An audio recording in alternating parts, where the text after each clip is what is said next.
Of course it was predictable that Real Madrid would have won El Clasico. Of course it was predictable that Manchester United would qualify to that final of FA Cup. And of course it was predictable that Leverkusen would have continued their unbeaten run. But how? The way how these things happen were totally crazy. Because they happen on the field.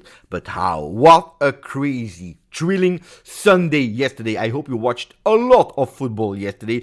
If you didn't, don't worry. I have your back, because in today's video we will not go with in-depth analysis of post games, but we will go towards the news, what you couldn't miss, because a lot happened yesterday. Incredible. We'll go through all the leagues, and it's not over, because today they continue to play, especially in Serie A, with huge big games. Maybe today we have another winner of a league that will be potentially Inter if they are able to beat Milan. We'll cover all these things after you, of course, putting a maximum of like, after you don't forgetting to subscribe and to continue to support to the channel. We start now. My name is Giuseppe. Welcome back on the channel. Ciao, football lovers of the world. We start with Bundesliga. That is probably the easiest one to debrief, because we already have a known winner, that is Leverkusen. 2 days ago, Bayern Munich, they won 5-1. That was absolutely not granted. Kane, that is continuing to score, to beating her as well. But why was it not granted? Because we know it, after that it's official that they lost for the very first time in 11 seasons the Bundesliga, a lot of teams would have been knocked, but not Bayern, and probably a Champions League win is helping them a lot against Arsenal. That gave them extra energy, extra boost to finish the season in the best possible way, and also because they need to continue to fight in Bundesliga to at least achieving the second spot that was until yesterday absolutely not certain. Well, yesterday Stuttgart helped a lot because they lost against Werder, so now we see that Leverkusen already won. They have 80 points since yesterday, 66 for Bayern, 63 for Stuttgart, Leipzig with 59, and then Dortmund 57. Dortmund that is absolutely pissed off. They are angry because they believed that they could have reached that 4th spot at 59, but on top of that, being the very first team that would have beaten Leverkusen, and at the 81st minute, Dortmund believed in it. Fulkrug scoring, believed in it, and the entire world of football, they believed it is over, it's time. And it's totally normal, of course it's normal, after winning the Bundesliga last week, after qualifying to the semi-final of Europa League, we understand, we are not angry. It was beautiful until it lasted, but that was without counting on this man, Xabi Alonso and his team, of course, that they don't want to go back to Bayern Leverkusen. They want to continue with Bayern Leverkusen, and that was really epic. What a guy, what a season. And we repeat it every single week here on the channel. 45 games unbeaten. Bundesliga already in the pocket for the very first time ever. European League semi-finalist. What a season. The guy that is desired for the entire planet. Of course, big article on the Spanish paper as Xabi Alonso El Deseado, the one that the world is desiring. But he told and he confirmed, I'm staying at Leverkusen, my job there is not over yet, I have a lot of things to do, and I'm totally convinced about my choice. The future, we will see when it will happen. Now we go from Bundesliga to Premier League, where 2 things happened yesterday. Premier League games and FA Cup this weekend. It's a total mess, again, another time, because I love when, especially towards the end of the season, when all the teams have played the same exact game, so that you have a real vision, not a distorted vision of the ranking. Who is first, who is second, who is third. It's a total mess. It's a total mess because the 2 teams of Manchester played in FA Cup, and a lot of teams by consequence couldn't continue to play in Premier League. Yesterday and 2 days ago, beautiful results for Arsenal and Liverpool that are again there on top, waiting for City. Arsenal won easily 2-0, even if they had to wait the end of every half to score a goal. They did 2-0, and Liverpool yesterday beat 3-1 Fulham. So at the moment we have Arsenal back on top with 74, together with Liverpool 74. 73 for Manchester City, that needs to play, that still needs to play that game, and if they win, they are again first. If they lose, they are third. So we don't know at the moment. But speaking about Manchester City, FA Cup, Silva bullet that goal at the 84th. Also there,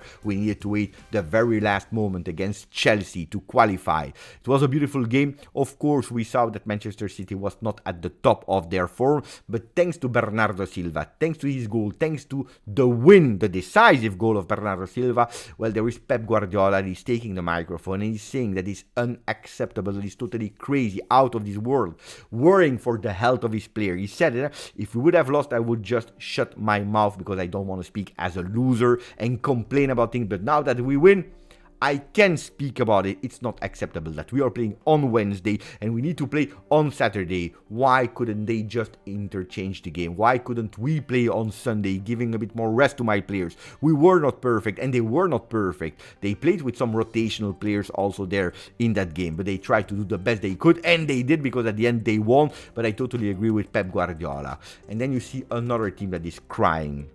Sky bruised the players of Coventry, of course, yesterday, and it was, of course, predictable that they would have lost. But when you see these tears, you're starting to think, what happened when you're crying after a defeat? What happened? Did they lose 5-0? Did they lose 6-0? I don't know. And then you go to Star Sport, where they are actually putting a picture with no. What happened in the game of yesterday? Well, Manchester United was winning easily in that first half, 3-0.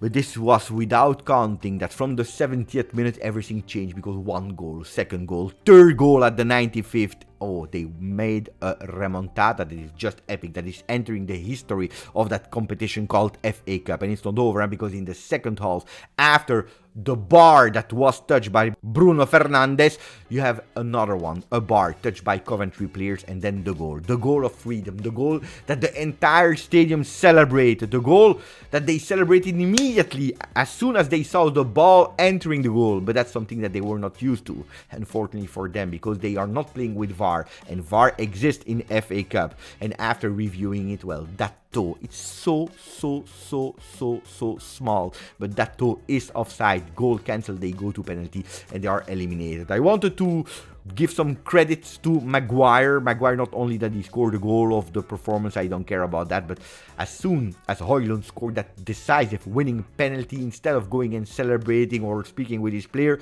he decided to go with a fantastic noble act to the players of Coventry immediately to actually congratulate them for their fantastic journey. So credits to him. And also credits to Ten Hag that goes to the final, and he was actually happy. He said, look, a decade ago Manchester United, they needed actually so many years and so many great players to achieve the final 3 times. Well, we did it actually twice. I'm not sure how long he will be there. I'm not sure how long he will be smiling, because it was a total disaster. And I don't care that they went to the final. They can even win it. But yesterday it was a total shame for the entire Manchester United fan base. It was a total shame. I believe that the time of Ten Hag is totally over. There are even rumors about Tuchel going to United. If you are supporting United or not, let me know what you think about that possible Tuchel going from there back to Premier League. It's a player that is sad, and probably also a team, Tottenham, that is sad, because they will not be able to count on one of their fantastic revelation of this season. Not for the people that were watching Serie A, but especially for Premier League. Udogie injured, and he will miss the entire rest of the season, but on top of that, Euro 2024. So speedy recovery to him, but also speedy recovery to Frankie de Jong, that yesterday also there, big knock. The images are really shocking of that contrast. Ankle injury, a new one. He was crying yesterday. He couldn't finish the first half, and also there we don't know yet. We have no news yet. We have no update yet, but he could possibly also miss the Euro. And that's a tough one. That's a real tough, difficult one. That's why I didn't start yet with the predictions about who will win the Euro, how the team will look like, because we see that players get injured, especially in the last part of the season, where every team is fighting for something that is important. Yesterday, La Liga, El Clasico, the game that the entire planet was waiting for. The entire planet was watching. They couldn't wait to see who would take revenge now. Would it be Barcelona after the elimination in Champions League midweek, or Real Madrid that was totally tired maybe after their qualification against City? Well, yesterday one thing was extremely important, probably even decisive, is the fact that we all discovered that there is no goal line technology in 2024 in La Liga. There is, I repeat for people that didn't understand, there is still no goal line technology. This summer they were really proud about all the investment that they did, from the games, the graphics that you are able to see, the incorporation of AI to predict free kick scoring kicks. It's fantastic, it's beautiful, it's visually, it's really attractive. But then it makes totally no sense if you are not investing in the most important things, in something that exists in other leagues since, I believe, 2016-17. What a disaster. We still don't know at today if it was goal or not. With, of course, Real Madrid media and fans are saying, no, it was not goal. Look at the picture, look at the graphics. With Barcelona, they are convinced that it's a goal. Era gol, Mundo Deportivo. It was a goal. And they are showing you images that prove nothing, of course, but it was a goal. They are totally convinced. Un gol fantasma, a spooky goal. That's how Sport is speaking about it, and then everything ended. It was 1-1 in the first half when that goal was scored or not scored, we don't know. With Ter Stegen has spoken, he said it's a shame for the football world, and I totally agree. On the other side, we have to admit that when they voted to incorporate the goal line technology, and of course asking the clubs to pay for that technology, Barcelona president, he was not sure about it. He said, no, we don't need it. Well, maybe now he's regretting that choice that he took a few years ago. Sport, la finale de Xavi. They were really heating up that game from Barcelona side the game before. And that's why probably Xavi and the people from Barcelona are pissed off, because they know that the title is over. The final of Xavi was what they were saying before the game, because it was probably his last El Clasico, but also the last chance to probably enter again in La Liga race. Clásico crucial from Mundo Deportivo. Puede valer una liga. It can count for the league, really seriously. And actually that's what happened, because yesterday Bellingham scored that winning goal. 3-2 was the end result. Campeón virtual champion. Well, that word virtual, especially with that goal line technology, virtual goal or not, well, it's paining, it's really hurting the Barcelona fan. Campeón virtual also there on us with Bellingham, and it's well-known celebration now. Bellingham that didn't play a fantastic game yesterday. At a certain moment, it's a fantastic assist, a fantastic goal, but the performance in the 90 minutes was not fantastic. But the Bellingham is decisive in El Clasico. Remember that first leg or first game in the season where they beat 2-1 Barcelona, where he scored at the 92nd minute a decisive goal, that winning goal. He did it again yesterday at the 91st minute, winning 3-2, and of course he's dancing with Lucas Vázquez. Look at these beautiful images. That was really enjoyable. That was really beautiful. With Ancelotti that spoke and really wanted to speak about Vázquez, because it's Yamal that won that MVP, but Lucas Vázquez was fantastic. Let me mention Lucas Vázquez. What a player. His level is very high. He competes with Carvajal, who is one of the best in the world. Dani could have played, but Luka is in a very good form, and we saw it yesterday. He took that he was initially there when he gained that penalty, then scored by Vinicius, of course. He's there for that second goal, and he's just fantastic. Yesterday a fantastic performance. And speaking about Carvajal, you remember in the summer when they lost in that summer friendly against Barcelona, I believe it was 3-2. Well, after that game, Carvajal said, no worries. During the season, in the official games, we will walk over Barcelona. They did. Barcelona, Real Madrid 1-2. Then Real Madrid 4-1 in Super Cup of Spain against Barcelona. And yesterday again another Clasico won by Real Madrid 3-2. He was right. Disaster performance of Cancelo. Not a great week for Joao. That was one of the causes of the disaster against Paris Saint-Germain in Champions League and caused that elimination. Well, yesterday again a really disaster performance of the Portuguese player that is now put in doubt by a lot of fans and also a lot of experts, like yesterday in the Netherlands, De Boer and Van Basten, that were saying it's insane that Cancelo is still making the same mistake at his age, because he's now 29 years old. And De Boer saying, now I understand why Pep Guardiola didn't like Cancelo. This guy is playing his own way of playing football. He's only thinking about attacking, about how he's playing with the ball. But he needs to defend, and that's what he's not doing. So let me know your opinion about Cancelo. Flop or not flop? What is he doing? Is he progressive? Is he regressing? Let me know. In Spain, there was also La Liga that was played with other games. What do we know? That Atletico Madrid is really playing with fire, because yesterday they lost 2-0 against Alaves. And they are risking, because Athletic is at 58, Athletic Bilbao with a really beautiful season. Athletic Bilbao that was not able to win against Granada, 58, 61 for Atletico Madrid. Girona is officially qualified after a beautiful 4-1, is officially qualified to a European competition next year. We just don't know which one, and that's why we still have some games to play in La Liga. We go now, and I told you that we had a lot of things to say, that the video would have probably been longer. I have no brief anymore because I'm going with one take, but Gazzetta dello Sport is speaking about Serie A, where today there will be a big game. Il Derby della Madonnina, the derby between Milan and Inter that is always big, always huge.